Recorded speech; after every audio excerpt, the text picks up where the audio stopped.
POJK यानी पाकिस्तान अधिकृत जम्मू कश्मीर।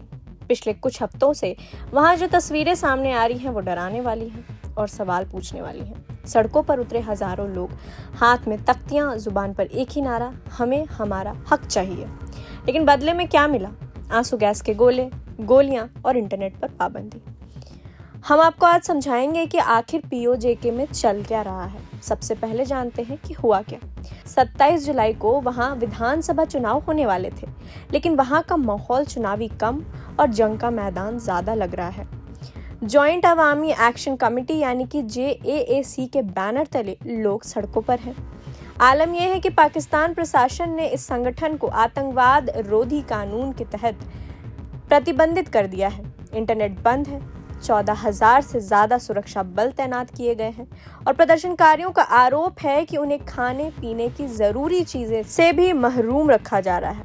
हालात इतने बिगड़ गए हैं कि कई लोगों की जान भी जा चुकी है और सैकड़ों गिरफ्तार किए गए हैं। अब सवाल उठता है कि आग भड़की कैसे? ये आंदोलन 2023 में बिजली के बढ़े हुए बिलों और गेहूं की कीमतों के विरोध में शुरू हुआ था, लेकिन अब पूरी तरह से ये बदल चुका है। अब जनता स्वशासन और राजनीतिक अधिकारों की बात कर रही है। इनकी एक बड़ी मांग ये है कि विधानसभा में जो 12 सीटें शरणार्थियों के लिए आरक्षित हैं, उन्हें खत्म किया जाए। प्रदर्शनकारियों का मानना है कि इन सीटों का इस्तेमाल बाहरी लोगों को लाकर वहां की राजनीति को प्रभावित करने के लिए किया जाता है। लोग अब इस बात से थक चुके हैं कि उनके संसाधनों पर उनका हक नहीं, बल्कि इस्लामाबाद का फैसला चलता है।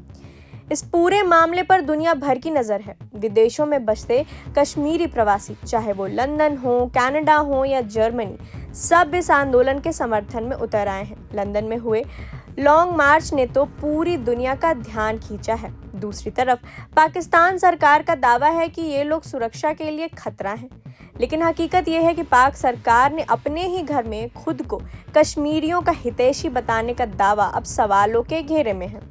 प्रदर्शनकारियों का साफ कहना है, जो सरकार अपनी ही जनता की आवाज नहीं सुन सकती, वो हमारे हक की बात क्या करेगी? अब आगे क्या? आगे हालात इतने तनावपूर्ण हैं कि मुख्य विपक्षी दल PTI ने इस चुनाव के बहिष्कार का ऐलान कर दिया है। JAAC ने भी चेतावनी दी है कि जब तक उनकी 38 सूत्रीय मांगे नहीं मानी जाती, वे पीछे नहीं हटेंगे। उन्होंने 9 जुलाई के लिए एक बड़े अंतिम निर्णय की चेतावनी दी है। कुल मिलाकर 27 जुलाई के चुनावों की साख पर अब बड़ा बट्टा लग चुका है। पाकिस्तान के लिए ये सिर्फ एक कानून व्यवस्था का मुद्दा नहीं है, बल्कि ये उसके उस प्रोपेगेंडा की हार है जिसमें वो खुद को कश्मीर का मसीहा बता रहा है। तो POJK की इन तस्वीरों से साफ है कि सिर्फ बिजली के बिल या आटे की कीमतों का विरोध नहीं है। ये वर्षों के दबे हुए उस आक्रोश का विस्फोट है जिसे पाकिस्तान सरकार लगातार नजरअंदाज कर रही थी।